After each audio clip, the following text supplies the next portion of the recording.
मैं हूं साक्षी सिंह। आप देख रहे हैं अमृत विचार। उत्तर प्रदेश के 3 बार मुख्यमंत्री रहे और रक्षा मंत्री रहे समाजवादी पार्टी के संरक्षक मुलायम सिंह यादव का आज निधन हो गया। पूरा देश आज गमगीन है। सभी राजनीतिक पार्टियों के नेता उन्हें शोक संवेदनाएं व्यक्त कर रहे हैं। आज हमारे साथ उन्हीं के पार्टी के नेता भगवत शरण गंगवार मौजूद हैं। अमृत विचार न्यूज चैनल में आपका बहुत बहुत स्वागत है। स्वागत के लिए बहुत बहुत धन्यवाद।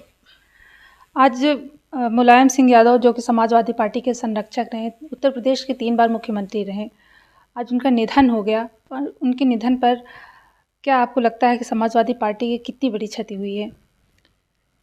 बात समाजवादी पार्टी की नहीं, बात इस हिंदुस्तान की है।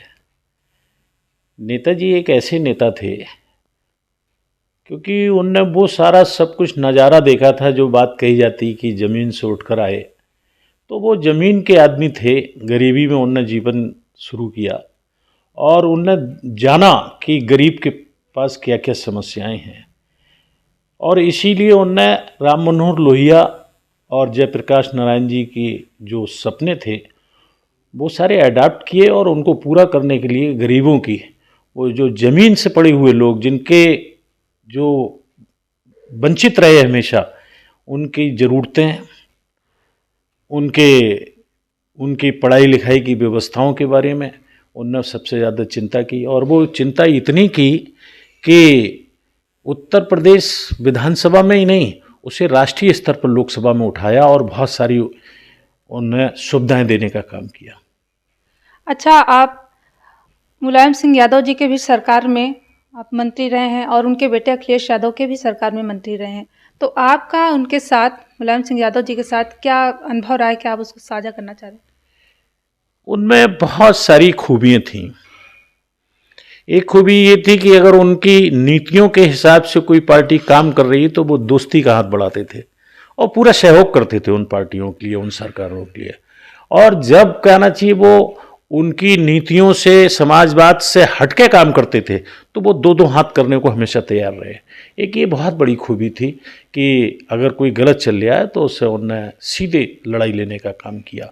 और निर्णय लेने की तो उनकी ऐसी क्षमता थी कि किसी भी बड़ी से बड़ी बात को उन्हें कभी 1-2 मिनट नहीं बल्कि सेकंडों में कहना निर्णय लेते थे और वही फाइनल रहता था। और जो नेताजी ने कहा और वही करने की उनकी आदत रही। और इसके अलावा मुझे तो ये भी याद है, क्योंकि बड़ा लंबा समय हो गया राजनीति में, 91 में पहली बार आया, एमएलए बना, तो मैंने देखा कि 89 से पहले अगर उत्तर प्रदेश के गांव की दशा का लोग आंकलन करें तो उस समय तक जो भी सरकारें रहीं, कांग्रेस के साथ में विपक्षियों की भी सरकारें रहीं, किसी ने गांव के लोगों के लिए, किसानों को, उन गरीब लोगों को, दलितों के लिए कुछ नहीं किया। चाहे बात रोड की हो, स्कूल की हो, गांव में खरंजे और नाली की बात हो, कुछ नहीं। ये सब 89 से उत्तर प्रदेश में शुरुआत हुई। और वो जब भी कहना चाहिए नेताजी की सरकार आई, अखिलेश जी की सरकार आई, उनने गाँव के लोगों को, उन गरीबों को, मजदूरों को, ज़रूरतमंदों के लिए उठाने का काम किया। तो ऐसे बहुत से उनके विस्मरण हैं। मैंने उनमें ये बात और ये भी देखी कि उन्हें पूरा हिंदुस्तान जानता था, सारे नेता, और उनकी सबसे दोस्ती थी। मैं एक बार उन्होंने मुझे दिल्ली बुलाया था और मैं गया था, तो मैंने स्लिप भेजी, उन्होंने अंदर बुला लिया, तो मालूम पड़ा कम से कम 20 दक्षिण भारत के नेता लोग बैठे हुए थे। 11 की बात है। और वो किस तरीके से नाम ले के बात कर रहे थे नेताजी उन नेताओं से, दक्षिण भारत के नेताओं से। और 11 की बात है और चुनाव 12 में था, तो वो नेता सारे इकट्ठे होके आए थे इसलिए कि हम नेताजी से कहें कि अगर आप मजबूत हो गए तो इस देश में समाजवाद की, कहना चाहिए, लहर शुरू हो जाएगी। और बोले हर हाल में आपको 12 में सरकार बनानी है और जो भी मदद हम लोगों से चाहें, दक्षिण के लोग कह रहे थे, तो वो मदद हम करने को तैयार हैं। कोई ऐसा अनुभव जो मुलायम सिंह यादव यहाँ बरेली आए हों और उनके साथ जो इवेंट्स हुए हों, वो कोई साझा करना चाहेंगे? नहीं, एक बार वो उसमें आए थे बिशप मंडल में, मैं भी था, नगर का कोई कार्यक्रम था, मुख्यमंत्री थे, तो मैंने उनसे कहा, मंच पे ही मैंने एक छोटी सी स्लिप दी लिख के कि नेताजी यहाँ 20 पावर हाउस बनने बहुत ज़रूरी हैं। तो वो मेरी शक्ल देखने लगे, बोले गंगवार साहब 20 पावर हाउस का आपको ये मालूम है कितना खर्चा आएगा। मैंने ये मेरा विषय ही नहीं है, बरेली की आवश्यकता है और इसलिए मैं कह रहा हूँ। तो तुरंत उनने आनंद फानन में यहाँ का चीफ इंजीनियर, एग्जीक्यूटिव इंजीनियर यानी पूरी हाइड्रिल की विंग बुलाई और उनसे पूछा कि मंत्री जी जो कह रहे हैं ये सही है?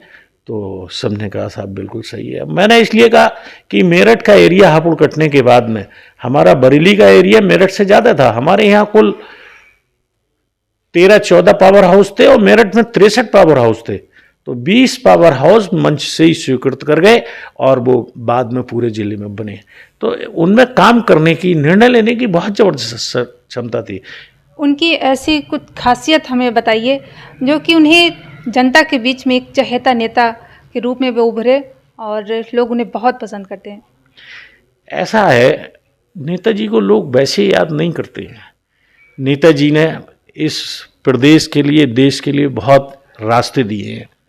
गरीबी और अमीरी का अंतर कम किया है, शिक्षा और अशिक्षा का अंतर कम किया है, वित्तीय स्थिति में बहुत परिवर्तन लाने का काम नेताजी ने किया। उन्होंने हमेशा चाहा कि असमानता दूर हो और सारे लोग कहना चाहिए इतना मिल जाए कि आराम से उनके बेटे बेटियों की शिक्षा हो जाए। जैसे ये सरकार है, 10,000 रुपये संविदा में नौकरी दे रहे हैं, सारी नौकरियां बंद कर दी।